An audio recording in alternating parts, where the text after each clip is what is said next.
This podcast is brought to you by the American Enterprise Institute. If you like what you hear, please subscribe, rate, review, and share. Thanks for listening. Here's our show. What the hell is going on? What's really going on? We said, what the hell happened? You don't have to know what the hell is on it. They see what's going on. I don't know what's going on. What is going on? We must find out what is going on.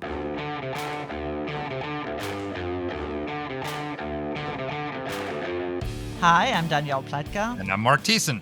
Welcome to our podcast. What the hell is going on this week?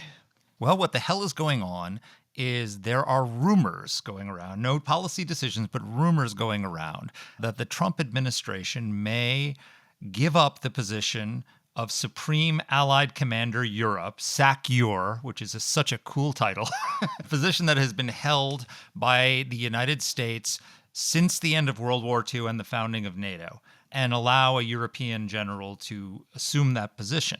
That's worrisome to me on a number of levels, because first of all, I just look at the MAGA movement, which is, America first. Why would you put America second in Europe? And why would you put, the division of labor in NATO since the founding has been that the military side of NATO is under U.S. command, and the civilian side of NATO, the Secretary General of NATO, is always a European, right? And that's how it's always been evolved. I don't know why we would want to put American troops under foreign command. We've never, in the history of the United States, have we done that, as far as We have done it, but there's always been a huge kerfuffle on the part of people like us. Yeah. For exactly the reasons you articulate. Bill Clinton always wanted to put American forces under UN command and peacekeeping and everything else. And we always fought back. Right. Republicans always fought back. It's weird. And look, I get this as a strategic step. In other words, you guys need to pull your own oar harder, or we're going to let you do all of this. But I don't get it as a serious matter for all the reasons that you suggest, but also because, honestly speaking, and you know how much I like Europe, chauvinistically speaking, we are just a better military than they are. We are more up to date. We are better at command. We are more determined, more serious, and we are less likely to give up in the middle, frankly speaking. Look all over Africa and see what the Europeans have wrought than they are. And so for all those reasons, I don't understand why you want to take over Canada, you want to take over Greenland, but you want to give up Europe. Well, here's the thing. I am supportive of President Trump's desire to see the Europeans take greater responsibility for their own security. Sure, same. And I also share his frustration that multiple administrations, both Republican and Democrat, including one that I served in, was incapable of getting them to do that, because when you've got a security umbrella, it's really easy to stay under it and not do the things necessary. I mean, we did a podcast with Colin Dueck on Canada recently, and they're one of the biggest laggards even now. They've been spending 1.3% of GDP on defense. Why are they not keeping up with the 2% like so many of the European allies finally are? It's because they're not threatened. They're not close. As Trump says, we've got a big ocean between us and Europe, and so they're not thinking Russia's going to invade Canada, though they do have an Arctic frontier with Russia. But they're hiding behind the skirts of the American military, and they don't feel they want to be a country, but they don't want to meet the responsibilities of defense. Europeans have to spend more. I don't think we should give up that position, because I don't think American forces should ever be under foreign command, at least on the ultimate level, right, at the top of the chain of command. But I do think that the instinct to try and hit them over the head and say, take your responsibilities more seriously, is worthwhile. Absolutely. I think that all of those people who are jumping up and down and whining about this, actually, most of them agree with us that the Europeans have been, frankly, deadbeats. But I want to remind our listeners, again, we may say to ourselves, what happens in Europe stays in Europe. That has never in history been true. Well, maybe in the Middle Ages when we weren't around, but we look at World War I, which we didn't want to get into, and which the Europeans didn't want to fight, And we ended up there because we had to, because ultimately people who are successful in Europe set their eyes on the American homeland and begin to threaten it. Same thing happened in World War II. I remember I just read an interesting little history about how gobsmacked Hitler was that his blitzkrieg was so successful, because he expected to come up against very, very serious resistance on the part of the French and others, and in fact managed to march across Europe in less than a year. A lot of that was because the Europeans were simply incapable of fighting. We don't want that. Our guest today, Kori, our mutual boss, rightly says this is about deterrence. This is about talking people out of doing stupid stuff so we don't have to step it up. And that is at the heart of this. And I think if Donald Trump can get them to be serious and not feckless, serious but not feckless, words that don't go together in Europe, that would be, well, it's true. Yeah. That would be amazing. But I think you and I are 100% in agreement that handing over SAC-UR is just an own goal. Yeah. And the other thing I want to throw out there, which we actually didn't get into our conversation with Kori, but I wanted to throw it out there, is, when I was involved in the Rumsfeld Pentagon and the Global Posture Review, one of the principles that we had was don't equate numbers of troops with capabilities, because you can reduce the number of troops somewhere and increase the combat lethality of your forces, right? It's true.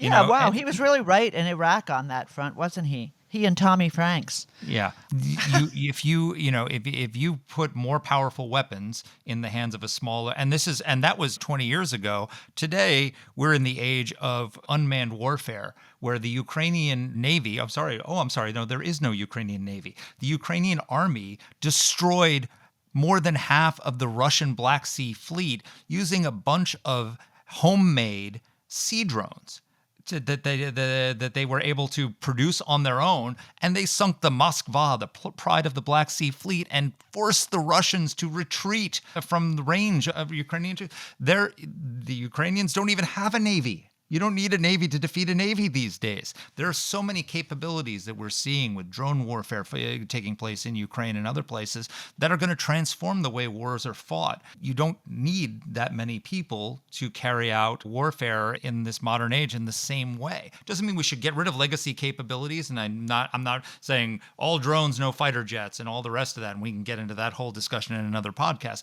But I'm just saying that you can scratch the itch of reducing U.S. troops, which, by the way, sometimes in foreign countries, they don't like having U.S. troops. In Okinawa, they don't like the presence of U.S. troops. In South Korea, they didn't always like the presence of U.S. troops. They're an irritant sometimes to foreign countries. Foreign countries don't like to have foreign troops on their soil. So you can do this in ways that increase your combat lethality and also reduce your physical presence in some of these countries and allow you to redeploy to other areas where the capabilities are needed. Of course, I think you're right. The problem is when that reassessment goes hand in hand with the perception of retreat in other areas, you provide encouragement and hope to your enemies. And the reality is that we have been providing encouragement and hope to our enemies because the subtext of the conversation about NATO and about redeployment and about consolidation isn't we want to be more lethal. The subtext is we want to do less. And I think that's really... Well, we want the Europeans to do more. But Mark, we want to do less. And I think that this is where, and I ended the conversation with Kori on this. I think Donald Trump could do incredible things because I think a lot of these changes are long overdue. And I think the fact that he's been willing to hold a sword of Damocles over the Europeans' heads and say, I'm dropping it, and make them actually finally sit up and take notice has been an incredible accomplishment. The problem is that, we don't want this to be in the context of we're doing less. We want this to be in the context of just what you said, you're doing more. And because we all need to do more. Our enemies, the Russians, the Chinese, the Iranians, the North Koreans, they are on the march. And We need to be very, very much on our game in order to persuade them that now is not the time. Now is not the time to finish the war in Ukraine. Now is not the time to take Taiwan. Now is not the time to get a nuclear weapon for Iran. And I worry they're getting the opposite message. Well, I want to finish the war in Ukraine, but in Ukraine's favor. But we can leave that for another podcast. Yeah, well, we've had that conversation. All right, let's introduce our guest. So, Kori Schake is a senior fellow and the director of Foreign and Defense Policy Studies at the American Enterprise Institute. Before she joined AEI, she was the deputy director general of IISS, the International Institute for Strategic Studies in London. She was a professor at West Point, at the University of Maryland, at Johns Hopkins. She worked in the State Department, the National Security Council, and the Department of Defense. She's written a book called Safe Passage, The Transition from British to American Hegemony. She's a contributing writer to The Atlantic, War on the Rocks, and Bloomberg. But on top of that, she's got a book coming out that we actually didn't talk about almost at all, which is called The State and the Soldier, The History of Civil-Military Relations in America. Here's our interview.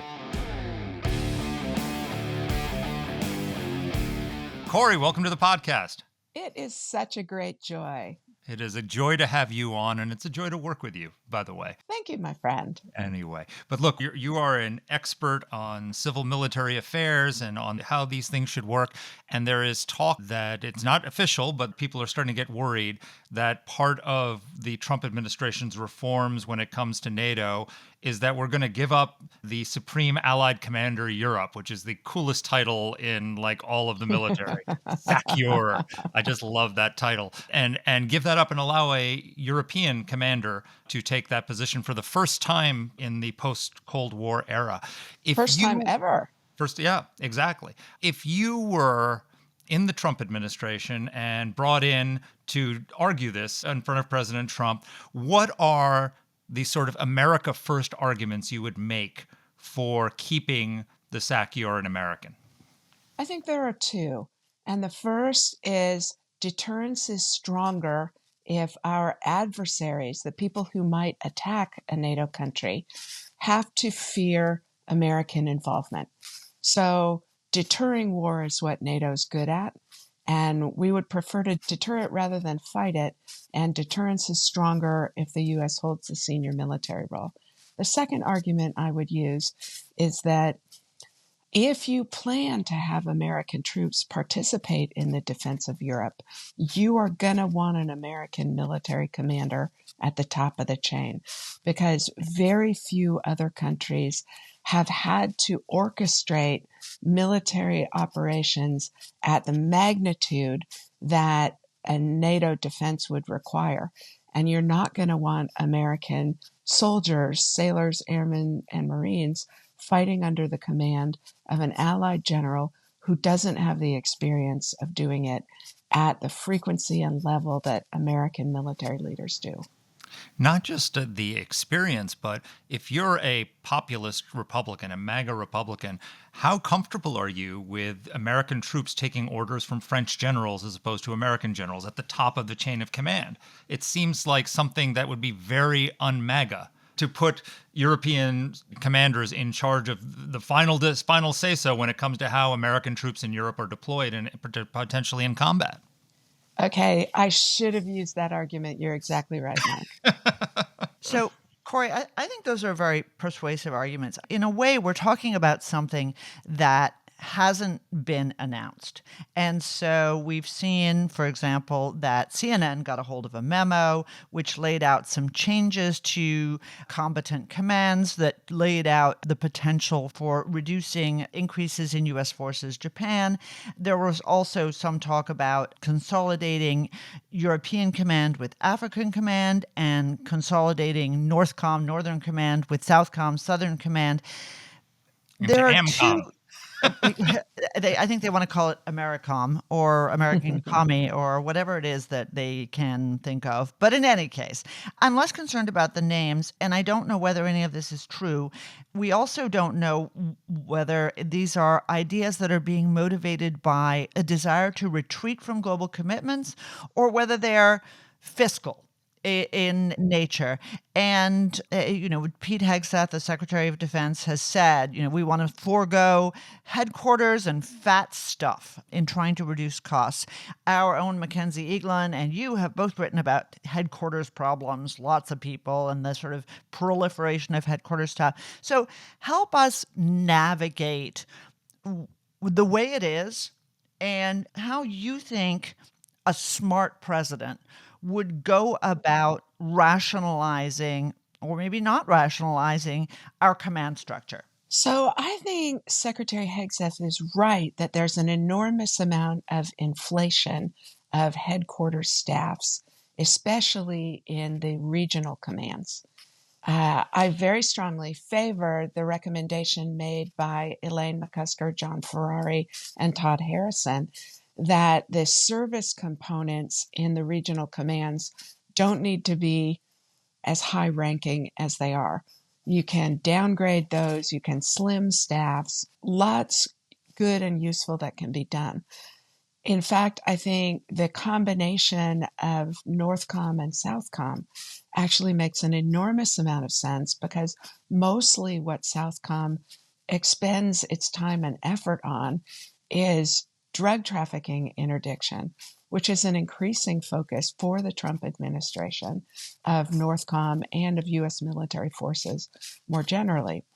And besides, most Americans won't understand that we have 1,200,000 military men and women under arms, and it's not their job to defend the territory of the United States, to police its borders, to prevent immigration and drug trafficking. And so Northcom and Southcom making that an increased focus makes a lot of sense. The Europe and AFRICOM combination makes much less sense, in part because the things that the 54 countries on the African continent need and want from the United States are very different from the things that the 32 NATO allies need and want from the United States. And so the distinction and function between those two, I think, argues that they should remain separate. And in fact, they should be more separate. AFRICOM's headquarters shouldn't be in Stuttgart, Germany. They should be in one of those 54 countries of Africa. Right.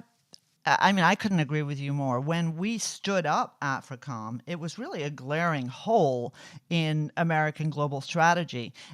But it has been my impression, and you know a lot more about this than I do, this is not my neck of the woods, but it's been my impression that the Pentagon, under every president since the creation of AFRICOM, has actually been disinvesting in it, lowering the number of troops we have there, moving commands to other places. For me, looking at Africa as one of the main fields of competition with the communist Chinese, I find that, not to speak of the work that we see our own critical threats guys doing on Al-Qaeda and ISIS in Africa and their exponential growth across the continent that we've just basically ignored. It seems to me to be kind of crazy. But am I wrong that the military just isn't that excited about AFRICOM? So you are not wrong that a big army would rather do the things that the big army likes to do. But there is a lot of American military engagement in building capacity in the military forces of African countries and in participating in the counterterrorism operations. The problem is that the American government doesn't want to invest in those. And so when resource constraints hit, that's the place that always gets cut, because it's not directly about defense of America's near-term interests. It's a longer-term kind of shaping campaign. So I'm agnostic on whether to merge these commands. I think there are probably good arguments for on both sides. I was deeply involved when I was in the Pentagon with Secretary Rumsfeld in the Global Posture Review, where we went through a very deliberative process of going through and examining all of these questions, had tons of meetings. Nothing was off the table. Just because something had been done that way for 50 years doesn't mean it has to be done that way in the 21st century. And so I think it's great to have a process where you question all the things that have been done this way. Why can't they be consolidated? Why can't we save money? Why can't we reduce troop levels in some places? I just worry that it's not being done by Doge. It's being done in a really careful, thoughtful way. Our global posture review started in 2001, and it finally, I think, it issued its report in 2004. It was a number of years involved in the process. Maybe it doesn't have to take that long, though it had been the first one since in decades then, where there have been some since. But maybe you don't have to do it quite that big. But I think we need to do this in a very deliberative way. Don't you agree? I think you're exactly right, Mark. I really like Danny's recent Substack on competence and, what some of the recent actions revealed by the administration suggest that they're not thinking their way through this before they take action. There's also a bad precedent from the Biden administration. In the first few months of President Biden's tenure, the Defense Department adjusted force structure around the world without having a national security strategy or a global posture review. And so the Trump administration isn't the first one recklessly making these kinds of moves, but that's not an excuse for recklessly making these kinds of moves. And you're exactly right that, of course, you should reconsider why things are the way they are with a healthy respect for Chesterton's fence, right? Like there may be a reason things are the way they are, but you should have to win the argument. And every new administration has both a right and a responsibility to reflect on those kinds of things, especially at a time where they are looking to cut federal spending. And the Defense Department's, almost 20% of federal spending. Right. Of course, the Defense Department is 20% of federal spending, but Medicare, Medicaid, entitlement, Social Security are 70% of or 65% of federal spending. And I don't see anybody fine-tuning over there in the way that would reassure me that at least that the pain would be spread equitably. That's just and also, Danny, entitlements are probably 60 to 70% of DoD spending. I was just about to go to that exact same place, Mark. You have internal to the defense budget the exact same problem you have writ large in federal spending, which is retirement and healthcare are crowding everything discretionary out of the defense budget, just as they are out of the federal budget. So I wanted to ask you about NATO, but instead I'm going to ask you about DoD spending, because we've really doubled down in this area since you took over foreign and defense policy at AEI, and it's really, really important for this work, I think, to have impact. Bill Greenwald, all the folks you mentioned, Todd and Elaine and Mackenzie, have all written about the kinds of reforms inside the Pentagon that would save real money in a sustainable way. The kind of garbage that really lights up the Doge kind of people, the golden toilets and the $800 hammers. Procurement reform is something that they've written about. Bill has been on a jihad, if I can use that term, for years, since John McCain was chairman of Armed Services. If you had to think about areas where the Pentagon could actually make meaningful change, whether it's with their sledgehammer or it's with a 5,000-mile screwdriver, whatever it is, whoever it is, what are those areas? So you already mentioned the most important money saver, which is the acquisition system serves the defense enterprise poorly and is incredibly expensive to operate. So I would go after that with a chainsaw. You need congressional acceptance of that, though. And a lot of the reasons the acquisition system is the way it is because Congress made it that way. So as almost all of defense policy really is run by Congress, not the executive. And so part of the reason that the competence issue matters so much is because you're going to have to persuade Congress to do things differently than they have done. A second area I would go after is we have to make healthcare, which is a major recruiting and retention advantage for the military, much more cost effective. I don't know how to do that, but we got to find a way to do it because it's crowding out everything else. Very often, people of the left like to use the American military as a laboratory for social change. I would love to see the current effort produce the American military as a laboratory for fiscal change. Entitlement Oh, that's a reform. great line. It is. And you're Yeah. completely right. And you're completely right. If we look at TRICARE, which is the military health insurance sector, what we see is a sector that Congress never is willing to do anything about. One of the most frustrating things to me about Donald Trump, comma, deal maker, is that he doesn't make deals with Congress. So if we recognize what you said, which is that so many of the problems and the Pentagon are actually traced back to the Congress of the United States, then the answer is the Congress of the United States isn't happy about changes in combatant command. The U.S. Congress isn't happy about some of the cost-saving efforts that have been thrown out, whether as balloons or anything else. And so the right thing for the Trump administration to do is to go and say, all right, here's my chainsaw. Here's what I'm going to do. Oh, would you rather that I did it a different way? Okay, I'm going to do it unless you enact some changes. For example, that you end cradle to grave health care for people who haven't been in combat. You know, guys have been sitting behind a desk or things like that. Am I crazy that that's the strategy forward? No, I think it's the only way to make change enduring. And one of the risks we run as a republic is the seesaw of every new administration reversing its predecessor. And in the case of the Pentagon, I think the biggest civil military concern is penalizing serving officers for having carried out lawful orders from the prior administration.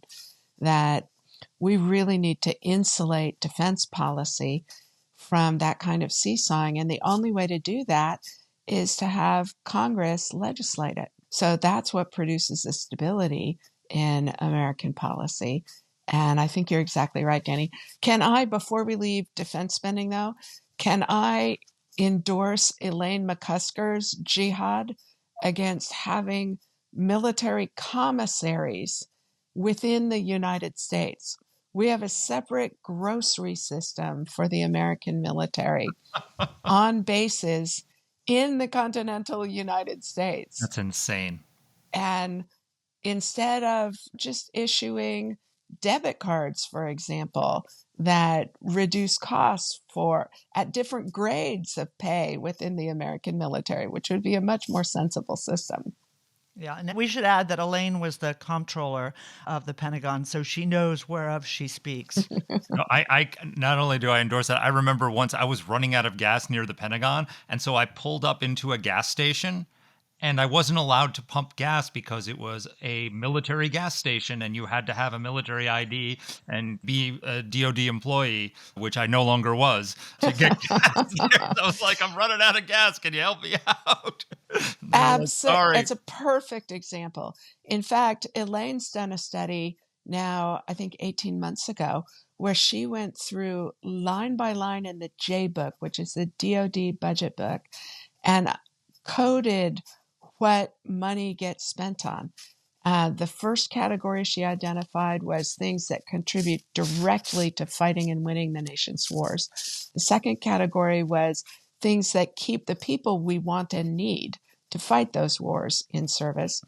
Third category was marginal. The fourth category was things that have nothing to do with the defense enterprise, things like breast cancer research, which are good things in and of themselves, but don't belong in the defense budget. $1.07 in the defense budget is in that fourth category. That has nothing to do with defense. But because the National Defense Authorization Act has been must-pass legislation, it gets stuffed in there by members of Congress in order to get the money for it. So One of the things that Pete Hegseth has said that I found encouraging is they want to cut 8% of the Pentagon budget, but he said we're going to plow it back into, take it out of tail and put it in tooth. He wants to put it into capabilities. What is your wish list of things that we ought to be investing in right now? If you had 8% of the Pentagon budget to invest in tooth, what teeth would you want to spend on? So the first place I would go is cyber, because there is no military more dependent on command and control and communications than is the American military. And we are very much at risk of having our satellite and communication systems targeted in a conflict. We've been operating on the basis that we will have connectivity. And, it's been a long time since American sailors have been proficient at dead reckoning or navigating by the celestial positioning. And that is, our use of it is an incredible advantage.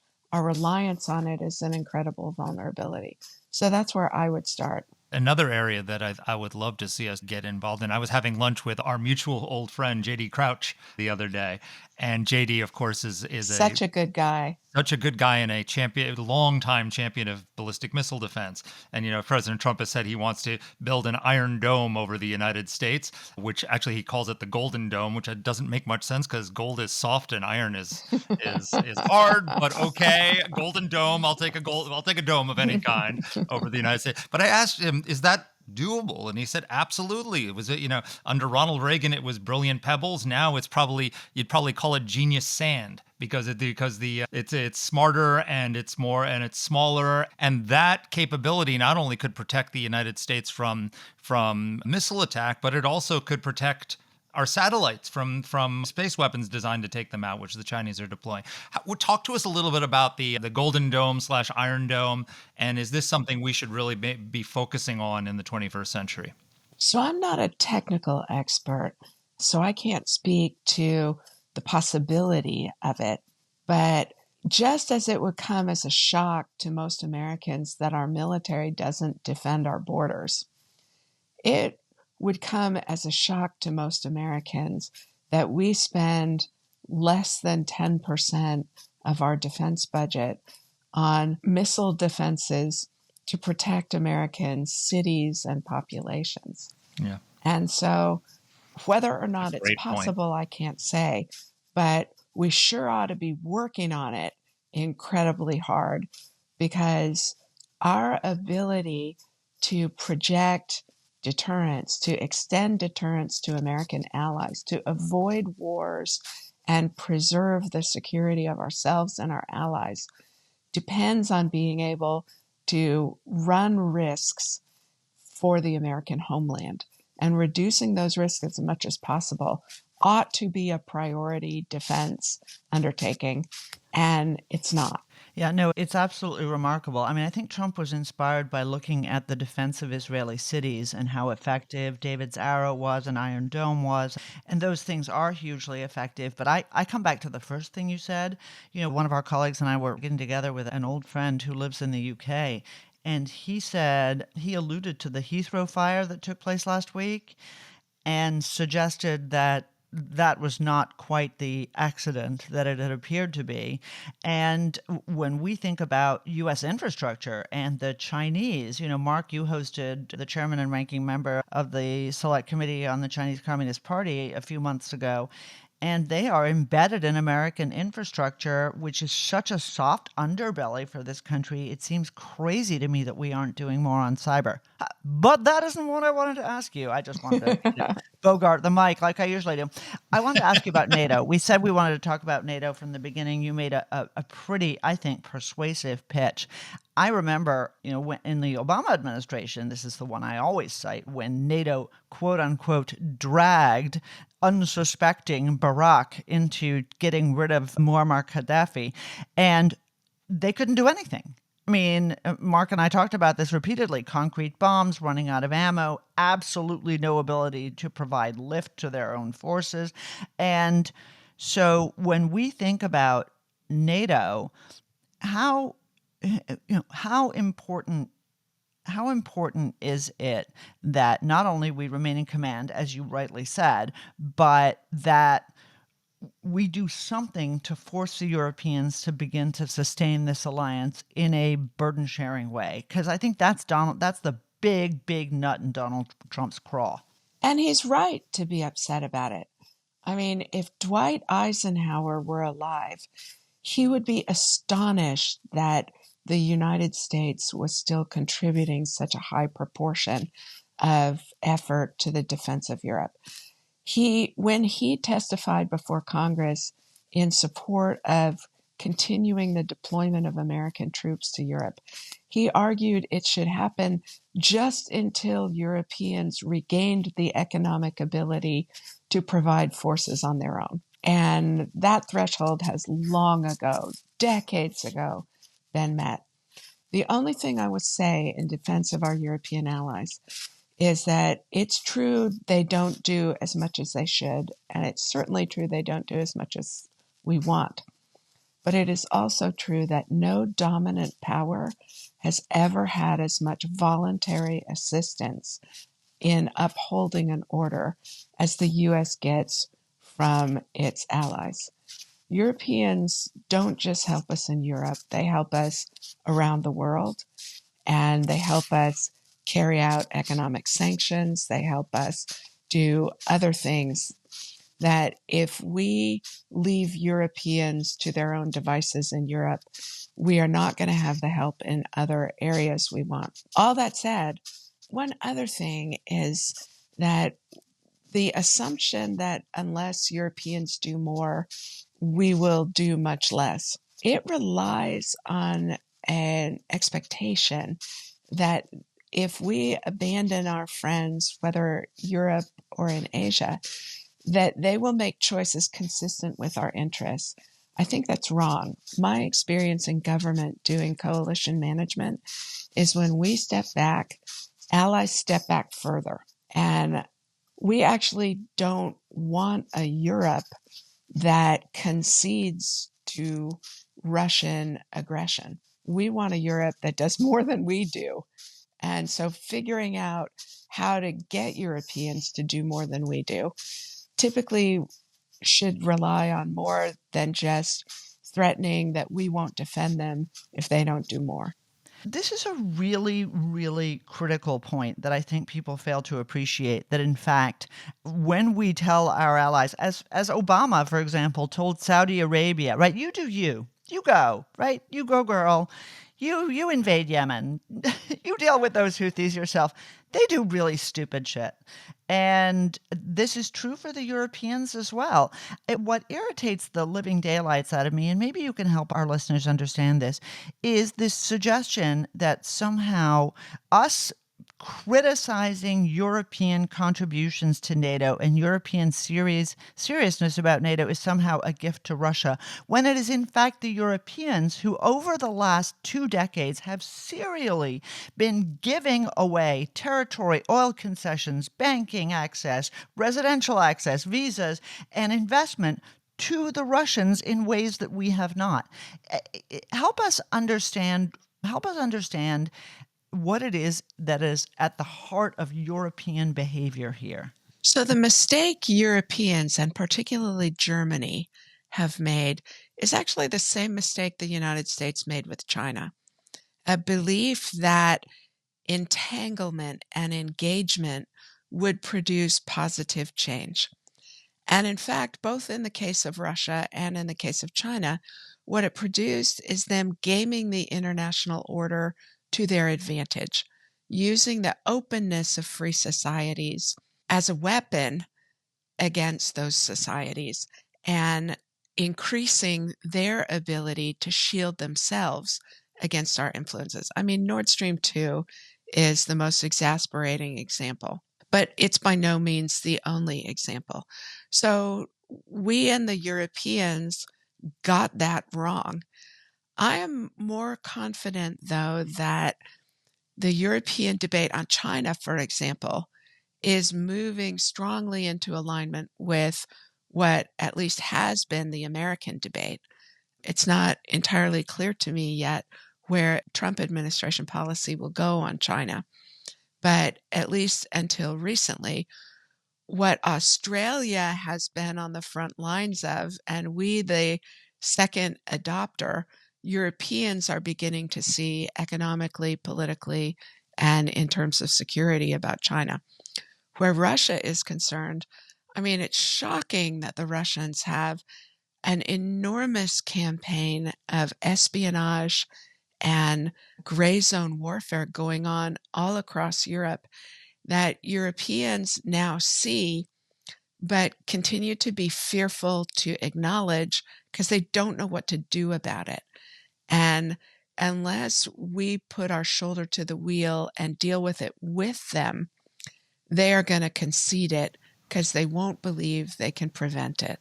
So when I was in the Pentagon and in the White House, I attended every NATO defense ministerial multiple times a year, all the NATO presidential ministerials, and I wrote speeches for both Secretary Rumsfeld and President Bush, in which we appealed every time you made a commitment to spend 2% of GDP on defense. Would you pretty please go ahead and do that?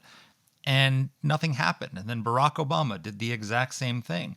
And when Trump came into office, Germany, the wealthiest country in Europe, I'll just give you the stats. 60% of their Eurofighter Tornado jets were inoperable, 82% of their Sea Lynx helicopters, 61% of their main battle tanks, and all of their submarines and transport planes were unusable. This is the wealthiest country in Europe.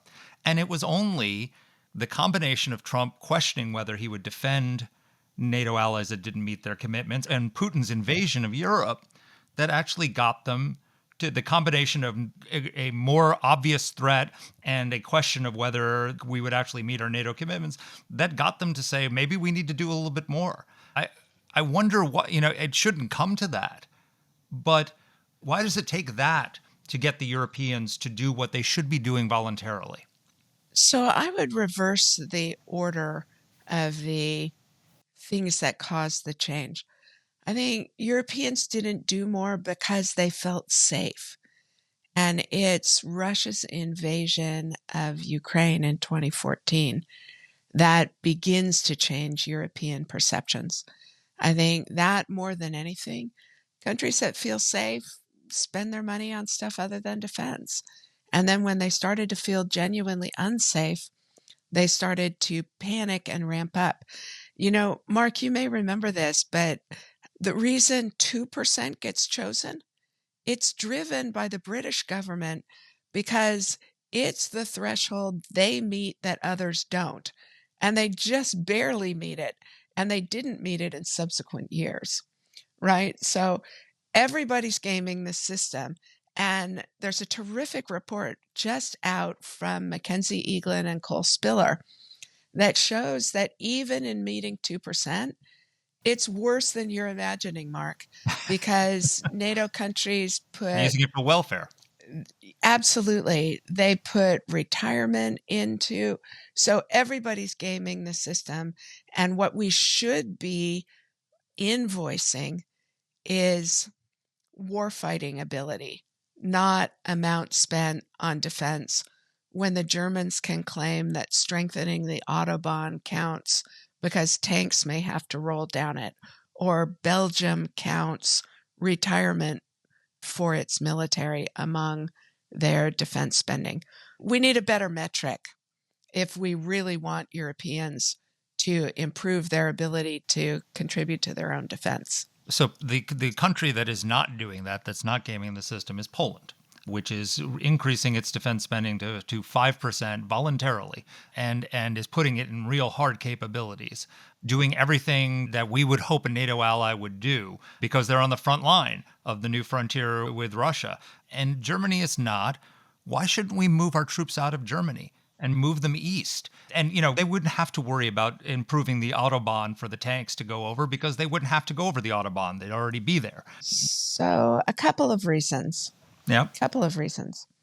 The first is that Germany is in the midst of a pivot to being serious about their defense.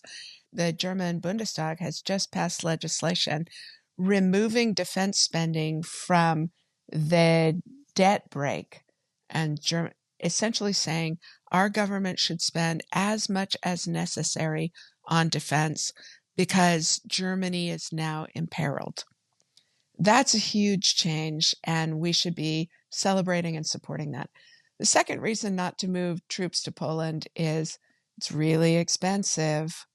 And if you think you're going to cut defense spending, building training areas, building bases adds up. It takes time to do.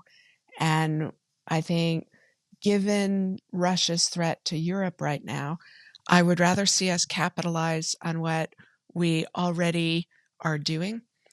I very much agree with you that Poland's making incredible choices. Finland's making incredible Yes. choices. The new members get it, and they didn't have to be threatened by President Trump to increase their defense spending because they feel threatened by Russia. And I think that's the affirmative basis on which to get everybody online. Germany it had the buffer of Poland, so it wasn't serious about its defense. Now they're really worried that Poland's not a big enough buffer. And so Germany's getting serious and should be getting serious. By the way, just on the Europeans are still not as serious as they might be. I did hear some rumors that there is discussion about restarting Nord Stream 2. Oh, Christ. Yeah, exactly my response, yes. So, in terms of fecklessness, there are few that can rival Berlin. Even when they're doing the right thing, they're thinking about doing the wrong thing. But it also goes to the point that we shouldn't expect them to make good choices if we're not standing next to them demanding they make good choices, right? If they feel like they can't do it with our help, they're likely to make bad choices. So that's the really big question. And this is my exit question, because as usual, we've kept you way longer than we promised. But we're talking about Europe standing up to Russia. Now, obviously, the cause of all of this consternation is Russia's invasion of Ukraine, Russia's very planned, very serious efforts to take over an entire country beginning in 2014 and proceeding apace since then, with a little break during the first Trump administration. And the question I have is a big geostrategic one. Is Russia really a threat to Europe? I look at their inability to take Ukraine, and yeah, we were instrumental in helping the Ukrainians for sure, but we didn't have troops on the ground. We just gave them stuff that they very effectively used in their own defense, and they very effectively exploited the incredible weakness of the Russian military, which, according to Fred Kagan and his team over at the Institute for the Study of War, is looking at actual collapse of the Russian military within, a few short years. So what is all of this fuss about? Is it real? So I share your judgment, Danny, that a Russian military that's been fought to a near standstill by a smaller Soviet-structured military in Ukraine is no match for Poland, France, Finland, the Netherlands, Denmark, and Britain. You don't even have to go full NATO. Probably one or two of those countries could defeat the Russian military. So I agree with you that anxious Europeans are overstating the likelihood of Russia being a threat to a NATO invasion. But I take it as a measure of just how scared they are and how worried they are that we won't join in deterring that Russian attack, that they're overstating the case. That is, it's salesmanship more than it is strategic judgment. But they're worried because Russia is so incredibly aggressive, dangerous, and what they are doing in Ukraine, it's more than conquering a country. It's an attempt to erase it. And that feels so scary to Europeans that I think they are overstating the case. It's not true that Europeans are militarily incapable. It's simply true that they couldn't fight like we fight. But that doesn't mean they couldn't do it in different ways than we would do it. And if push comes to shove, I believe they would. No, I mean, my understanding is the Poles are convinced that the Russians are going to invade within a 5-year window. of Poland, and they're planning, and that's one of With the what reasons. army? But it's healthy and proper that they are worried and don't want to bet the security of their country on anybody's assessment of what Russia might do in 5 years' time. I wish the Taiwanese would take a look at Poland and behave accordingly, which leads me to my exit question for you. So, Danny loves my Rumsfeldisms, but one of Donald Rumsfeld's famous phrases is at some point you have to take the hand off the bicycle seat. Right. And, we've had the hand on the bicycle seat in NATO for decades now, longer than we should. As you pointed out, what Eisenhower said, we should keep our troops there because until they can, meet their own defense requirements. Is it putting aside the method of removing the hand of the bicycle seat and how, the particular threats that Donald Trump has made? Is it a proper goal for U.S. foreign policy to have the Europeans take a larger responsibility for the security of Europe so that we can focus our attention on the threat in the Pacific, which is we haven't gotten really deeply into in this conversation, but really is probably the number one national security threat we face in this new century. Not that we should exit Europe, but that we should hand over greater responsibility to the Europeans to defend their own continent while maintaining a presence there, while focusing our attention on preventing an invasion of Taiwan, which could be cataclysmic for all the reasons that you cited, including taking out our satellites and having to rely on celestial navigation in a war with them. Should that be a goal done properly? Well, it all hinges on the done properly part, because my first order answer would be that the United States is actually powerful enough to do both things. And we are talking ourselves into conceding major areas of American interest, whether it's the Middle East or Europe, in order to manage China. And I think that is a losing proposition for America's security and for the sustainment of an international order that has kept us safe and prosperous. So I don't think we should pivot from Europe to Asia. I think we should do both. But you make an excellent point, and I agree with it, that our European allies have the strength themselves to do much more. And one of the unfortunate consequences of our loud public recriminations about defense spending has been that we've actually persuaded Europeans they can't do it, when, as we were just discussing, they couldn't do it the way we would, but they could unquestionably do it. I don't think we should press the point so hard that Europeans fear abandonment, because I think it's actually in our interests, not just in their interests, for Europe to be stable and secure. And I think we actually have the ability to do not just Europe and Asia, but also the Middle East by doing it responsibly. And there you have it. We've solved all of the problems. And it just took us 45 minutes on the What the Hell podcast.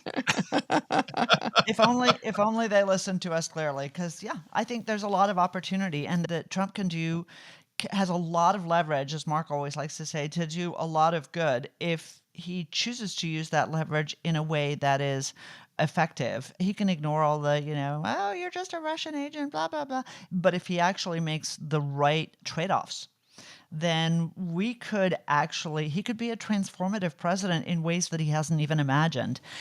Let's underscore that word, if. Perfect point. Let's hope so. Thank you, my friends, for giving me the pleasure of this conversation and being on your Spiffy podcast. Thank you for calling our podcast Spiffy. That word has never been uttered. Bad words have been uttered, but few others. Thanks, Kori, for so much and for all the work that you do. Thank you. Thank you.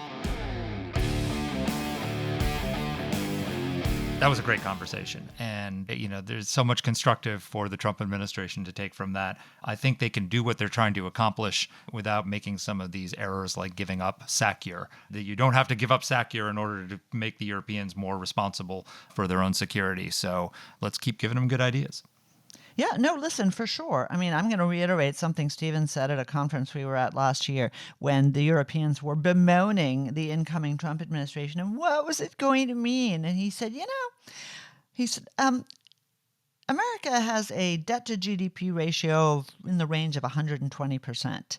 Germany at that point had a debt to GDP ratio of about 60%. He said, so what you're really trying to say is that we want you, America, to borrow more money, probably from the Chinese, in order to defend us because we're not willing to borrow more money. And I think that is an incredibly offensive position that the Europeans took. And the Germans finally got the memo, changed the law, and now we're going to be spending that money. But we need to keep their feet to the fire because these guys are coming off of 75 years of deep unseriousness. Absolutely. Look, and I would just close by saying that you can do this in a way that enhances security, not reduces security. I am in favor of reducing our troop presence in Europe. I'm in favor of moving it eastward, and it doesn't mean that we have to reduce our commitment to Europe in doing that. Yeah, I remember when I was, again, we're talking Pentagon, so I'm talking about my Rumsfeld days.